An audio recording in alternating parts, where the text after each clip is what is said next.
विद्यार्थी मित्रांनो, पुन्हा तुमचं एकदा स्वागत. वाणिज्य संघटन आणि व्यवस्थापनाच्या या लेक्चरमध्ये आपण व्यवस्थापनाच्या तत्वांचे स्वरूप समजावून घेऊया. यापूर्वी व्यवस्थापन म्हणजे काय हे आपण मागच्या लेक्चरमध्ये पाहिले होते. व्यवस्थापनाची तत्वे म्हणजे काय याचाही अभ्यास केला होता. पुनश्च एकदा व्यवस्थापन हे काय असतं हे आपण बघूया. व्यवस्थापन म्हणजे इतरांकडून काम करून घेण्याची कला, पण ते करत असताना आपल्याला काही नियमांचा तत्वांचा आधार घ्यावा लागतो. मग ही तत्वे म्हणजे काय, तर सर्वसाधारणपणे सर्वच प्रकारच्या व्यवसायामध्ये आपण व्यवस्थापन हे करत असतो आणि पण हे करत असताना आपण जे नियम वापरतो किंवा जे तत्त्व वापरतो त्यालाच आपण व्यवस्थापनाची तत्त्व असं म्हणतो. मग तत्त्व म्हणजे काय, तर तत्त्व हे एक असे मूलभूत विधान किंवा जे सत्य आहे म्हणून स्वीकारले आहे, ते जे की सर्व प्रकारच्या वर्तणुकीच्या कार्यकारण भावाचा आधार असते म्हणून वापरता येते, त्याला आपण तत्त्व असे म्हणतो. किंवा साध्या सोप्या भाषेमध्ये सांगायचे झाल्यास जी तंत्र किंवा प्रणाली एकाच पद्धतीचे परिणाम देतात त्यांना तत्वे असे म्हणतात. तत्वे ही वैश्विक आहेत आणि ते सर्वत्र लागू होतात. म्हणजे सर्व प्रकारच्या व्यवसायामध्ये व्यवस्थापनाच्या तत्वांचा आधार हा घेतला जातो. मग व्यवस्थापनाच्या तत्वांचे स्वरूप कसे असते किंवा व्यवस्थापनाची तत्वे ही कशी असतात हे जाणून घेण्यासाठी आज आपण इथे या लेक्चरमध्ये त्याचा अभ्यास करूयात. व्यवस्थापन तत्वांचे स्वरूप समजावून घेण्यासाठी आपल्या पाठ्यपुस्तक क्रमांक जे आहे, पाठ्यपुस्तकाचे क्रमांक पान नंबर 2 वरती आपल्याला व्यवस्थापनाच्या तत्वांचे स्वरूप दिलेले आहे. व्यवस्थापनाच्या तत्वांचे स्वरूप समजावून घेताना त्यामध्ये आपल्याला प्रस्तावना दिलेली आहे की कर्मचाऱ्यांच्या वर्तनावर प्रभाव पाडण्यासाठी व त्यांना वर्तनासंबंधात मार्गदर्शन करण्यासाठी व्यवस्थापनाची तत्वे ही तयार केली जातात. म्हणजे प्रत्यक्ष ज्या वेळेला आपण व्यवस्थापन करत असतो त्यावेळेला व्यवस्थापनाची तत्व वापरल्यामुळे कर्मचाऱ्यांच्या वर्तनावरती म्हणजे त्यांच्या कामकाजावरती त्याचा प्रभाव पडतो. त्यामुळे व्यवस्थापनाची जी तत्वे आहेत ती तत्वे ही व्यवस्थापन करत असताना खूप महत्त्वाची आहेत. ही तत्वे संघटनेच्या संसाधनांची कार्यक्षमता नफ्याच्या स्वरूपात वाढविण्यावर भर देतात. ऑब्वियस आहे की संसाधनं जी असतात, जी प्रत्येक व्यवसायामध्ये जी काही संसाधनं वापरतो आपण, जे काही कच्चा माल असेल, जे मनुष्यबळ असेल, जे काही संसाधनं आपण वापरतो ते व्यवसायाचा जे मुख्य उद्देश आहे की नफा कमवणे. मग नफा कशा पद्धतीने कमवायचा, तर ही संसाधनं आपण कार्यक्षमपणे वापरली पाहिजे आणि ती कशी वापरावी यासाठी व्यवस्थापनाची तत्वे आपल्याला मार्गदर्शक ठरतात. याबरोबरच ही तत्वे वरिष्ठ, त्यांच्या हाताखालील कर्मचारी आणि संघटनेच्या सर्व सदस्यांमध्ये उत्कृष्ट समन्वय स्थापन करण्यावर भर देतात.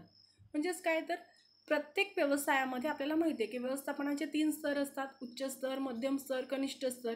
आणि प्रत्येक स्तरामध्ये वेगवेगळे कर्मचारी हे काम करत असतात. पण हे काम करत असताना कनिष्ठ स्तराच्या कर्मचाऱ्यांची कधीही पिळवणूक होता कामा नये किंवा वरिष्ठ व्यक्तींनी दिलेले आदेश हे कनिष्ठ स्तरावरच्या कर्मचाऱ्यांनी योग्य पद्धतीने कसे पाळले पाहिजेत या संबंधामध्ये किंवा यांचे संबंध आपसामध्ये जर चांगले असले तर कोणतेही काम हे सहज गतीने होऊ शकते. त्यामुळे व्यवस्थापनाची जी ही तत्वे असतात ती तत्वे त्या सर्वच प्रकारच्या व्यवस्थापनाच्या स्तरामध्ये समन्वय साधण्यासाठी महत्त्वाची भूमिका बजावत असतात. आता व्यवस्थापन तत्वांचे स्वरूप काय असते यासाठी आपल्याला पाठ्यपुस्तकामध्ये काही मुद्दे दिलेले आहेत. त्यामधले पहिला मुद्दा दिला आहे की सार्वत्रिक उपयोग असतो. म्हणजेच काय, तर पहिलं आहे सार्वत्रिक उपयोग. यामध्ये असं सांगितलं आहे की व्यवस्थापनाची तत्वे ही सार्वत्रिक आहेत, म्हणजेच ती तत्वे कोणत्याही आकाराच्या स्वरूपाच्या व्यावसायिक संघटनांना लागू पडतात. मग व्यवसाय भागीदारी असो, एकल व्यापार असो किंवा मग एखादी मोठी कंपनी असो, कोणत्याही प्रकारच्या व्यवसायासाठी ही व्यवस्थापनाची तत्वे जी आहेत ती प्रत्येक व्यावसायिक संघटनांना ती लागू पडतात. तसेच त्यांच्या परिणामामध्ये बदल होऊ शकतो. तसेच त्यांच्या उपयोजनामध्येही बदल होऊ शकतो. उपयोजन म्हणजेच त्यांचा वापर करत असताना प्रत्येक व्यवसाय आपापल्या परीने व्यवस्थापकीय तत्वांचा वापर करत असतो. तरीही तो सर्व प्रकारच्या संस्थांसाठी सोयीस्कर असतात. तसेच ही तत्वे व्यवस्थापनाच्या सर्व स्तरांना लागू पडतात. व्यवस्थापनाची ही जी तत्वे असतात ती तत्वे सर्व प्रकारच्या संस्था, म्हणजेच आपल्याला माहिती आहे की व्यावसायिक संस्थांचे आपण 2 प्रकार पाडलेले आहेत. एक खाजगी क्षेत्रामधील संस्था आणि दुसरं सार्वजनिक क्षेत्रामधील संस्था. या दोन्ही प्रकारच्या संस्थांसाठी व्यवस्थापनाची तत्वे जी आहेत ती वापरण्यात येतात किंवा ती वापरलेली कधीही त्या संस्थांसाठी फायदेशीर असतात. दुसरा मुद्दा दिला आहे की सर्वसाधारण मार्गदर्शक तत्वे. संघटनेतील समस्या सोडविण्यासाठी तसेच एखादी संघटनात्मक परिस्थिती काळजीपूर्वक हाताळण्यासाठी व्यवस्थापनाची तत्त्वे मार्गदर्शक ठरतात. ही तत्त्वे लवचिक असतात. कोणत्या तत्त्वांचा उपयोग करायचा हे संघटनेच्या परिस्थिती, आकार व स्वरूपावर अवलंबून असते. म्हणजेच काय तर सर्वसाधारण मार्गदर्शक तत्त्वे म्हणजे काय तर या ठिकाणी आपल्याला सांगितलं आहे की संघटनेमधील कोणत्याही समस्या असोत ती समस्या व्यवस्थितपणे दूर करण्यासाठी, ती सोडवण्यासाठी व्यवस्थापनाची तत्त्वे जी आहेत ते मार्गदर्शन करतात. आता ही तत्त्वे लवचिक असतात. कशामुळे लवचिक असतात? कारण प्रत्येक व्यवसाय स्वतःच्या आकारानुसार, स्वतःच्या स्वरूपानुसार आपापल्या व्यवसायामध्ये ज्या काही संसाधनं उपलब्ध आहेत त्या संसाधनांचा वापर करून त्या ठिकाणच्या परिस्थिती, त्या समस्या सोडवण्यासाठी ही तत्त्वे त्यांना मार्गदर्शन करत असतात. उदाहरण दिले तुम्हाला की जेव्हा आपण योग्य मोबदला असे म्हणतो तेव्हा योग्य हा शब्द संघटनेच्या स्वरूप, आकार आणि आर्थिक स्थितीनुसार बदलू शकतो. उदाहरणार्थ एखाद्या व्यवसायामध्ये एखाद्या व्यवस्थापकाला, जर व्यवसाय मोठा असेल तर व्यवस्थापकाला पगार हा जास्त असू शकतो, पण तेच जर व्यवसायाचे स्वरूप लहान असेल तर त्या ठिकाणी व्यवस्थापकाला जास्त पगार असू शकत नाही, कारण त्या व्यवसायाचं स्वरूपच किंवा त्याची आर्थिक स्थिती ही कमकुवत असते. तिसरा मुद्दा दिला आहे की सराव आणि प्रयोगाद्वारे तत्त्वे तयार केली जातात. आता एका दिवसामध्ये ही सर्व तत्त्वे तयार झालेली नसून ही तत्त्वे अनेक वर्षांच्या सरावामधून तयार झालेली आहेत. त्यामुळे ही तत्त्वे जी आहेत ती संशोधनातून तयार झालेली आहेत. संशोधनामधून हळूहळू व्यवस्थापन विकसित केले जाते. ही विकसित करण्यापूर्वी पद्धतशीर निरीक्षणे आणि प्रयोगसुद्धा केले जातात. या प्रयोगांचे निष्कर्ष संघटनांमध्ये वापरून बघितले जातात आणि ते वापरून पाहिल्यानंतरच त्या तत्त्वांचा प्रयोगांचं रूपांतर हे तत्त्वांमध्ये होत असते. म्हणजे ही जी तत्त्वे आहेत ही हळूहळू व्यवस्थापनाची जी तत्त्वे आहेत ती हळूहळू तत्त्वांमध्ये रूपांतरित झालेली आहेत. पण कशाच्या माध्यमातून? सराव आणि प्रयोगाच्या माध्यमातून. चौथं दिले तुम्हाला लवचिकता. लवचिकता म्हणजेच काय? लवचिकता म्हणजे बदल करण्याची क्षमता. व्यवस्थापनाची तत्त्वे ही लवचिक असतात. म्हणजेच प्रत्येक परिस्थितीनुसार ती बदलता येतात किंवा त्यामध्ये आपल्याला पाहिजे तसा बदल सुद्धा करता येतो. जसं विज्ञानाची जी तत्त्वे असतात ती ताठर असतात, म्हणजे ती आपल्याला पाहिजे त्या पद्धतीने बदलता येत नाहीत. परंतु ही व्यवस्थापनाची जी तत्त्वे असतात ती परिस्थितीनुसार तुम्हाला त्यामध्ये बदल हा करता येतो. ही तत्त्वे अवलंबताना व्यवस्थापक त्यात गरजेनुसार बदल करू शकतो.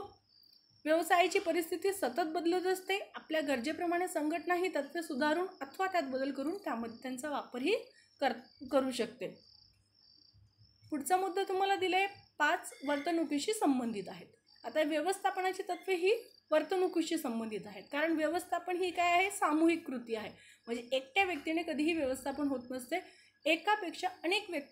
एकापेक्षा जास्त व्यक्ती एका व्यवसायामध्ये कार्यरत असतात आणि त्या सर्व व्यक्ती ज्या वेळेला प्रयत्नशील असतात त्यावेळेला ती कृती व्यवस्थापन ही सामूहिक पद्धतीने करण्यात येणारी कृती असते. व्यक्तीच्या सामूहिक प्रयत्नातून विशिष्ट उद्दिष्ट साध्य करणे हे व्यवस्थापनाचे ध्येय असते.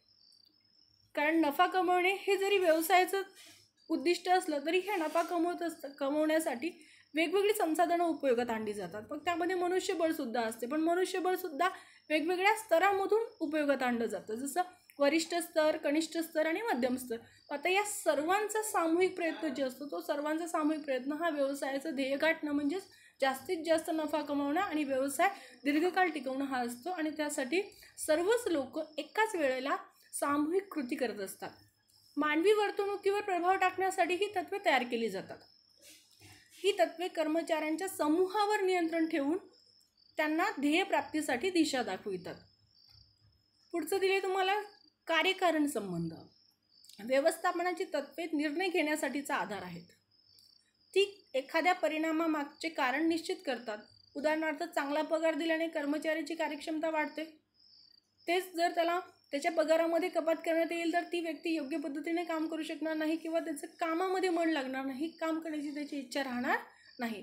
दुसरं उदाहरण तुम्हाला असं देता येईल की प्रभावी जाहिरातीमुळे वस्तूंची विक्री वाढते. जाहिरात जेवढी चांगली तेवढं वस्तूंची विक्रीसुद्धा जास्त होते, कारण त्या वस्तूकडे वेगवेगळ्या गटातील व्यक्ती आकर्षित होतात आणि ती वस्तू घेण्यासाठी ते प्रेरित होतात. आणि शेवटचा मुद्दा यामध्ये असं दिला आहे की व्यवस्थापनाची तत्त्वे कशी असतात, तर ही सर्व तत्त्वे जी आहेत वेगवेगळी, जरी अनेक तत्त्व आहेत व्यवस्थापनाची, पण या सर्व तत्त्वांना एकसारखे महत्त्व आहे. व्यवस्थापनाच्या सर्व तत्वांना सारखे महत्त्व आहे. पूर्वनियोजित उद्दिष्ट साध्य करण्यासाठी ही तत्वे एकाच वेळी वापरणे आवश्यक आहे. एखादे तत्व विशेष लक्ष देऊन वापरले आणि इतर तत्वांकडे दुर्लक्ष झाले तर त्याचा परिणाम संघटनेच्या कामकाजावरती होत असतो. व्यवस्थापन याच्यामध्ये आपल्याला असं सांगता येईल की अनेक आता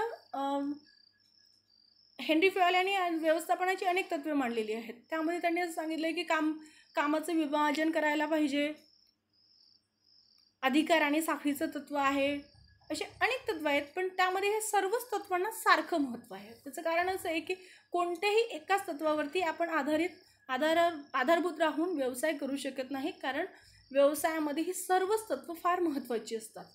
त्यामुळे सांगता येईल की व्यवस्थापनाचे सर्व तत्व ही सारख्या महत्त्वाची आहेत आणि जी आपण पूर्वनियोजित उद्दिष्ट आहेत, म्हणजे जी आपण पूर्वीच ठरवलेली उद्दिष्ट आहेत ती गाठण्यासाठी या सर्व तत्वांचा एकाच वेळेला वापर करणं ही आवश्यक आहे. ही तत्व वापरत असताना प्रत्येक तत्वाकडे विशेष लक्ष देऊन ते वापरलं गेलं पाहिजे आणि कोणत्याही तत्वाकडे दुर्लक्ष झाले तर त्याचा परिणाम संघटनेच्या कामकाजावरती म्हणजेच संघटनेच्या उद्दिष्ट गाठण्यामध्ये अनेक अडचणी येऊ शकतात. संघटनेचं कामकाज व्यवस्थित होणार नाही. त्यामुळे प्रत्येक तत्व जे आहे ते विशेष लक्ष देऊन त्याचा वापर हा योग्य पद्धतीने व्यवसायामध्ये केला गेला पाहिजे. आता आपल्याला सांगता येईल की व्यवस्थापनाची तत्वे ही कशी आहेत तर सामाजिक शास्त्राची तत्वे आहेत आणि व्यवस्थापन तत्वांचे स्वरूप हे जे विज्ञानाचे जे इतर शाखा आहेत, म्हणजे जसं रसायनशास्त्र आहे, गणित आहे, यासारख्या विज्ञानासारख्या शास्त्रांसारखं ते परिपूर्ण नसतं. म्हणजेच काय तर व्यवस्थापन जे आहे ते व्यवस्थापन ही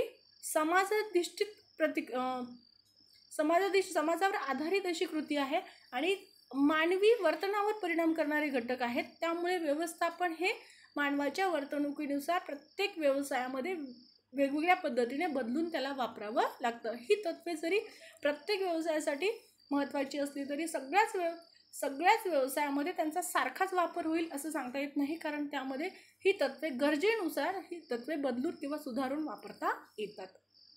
आजच्या लेक्चरमध्ये एवढंच. पुढच्या लेक्चरमध्ये परत भेटूयात. धन्यवाद.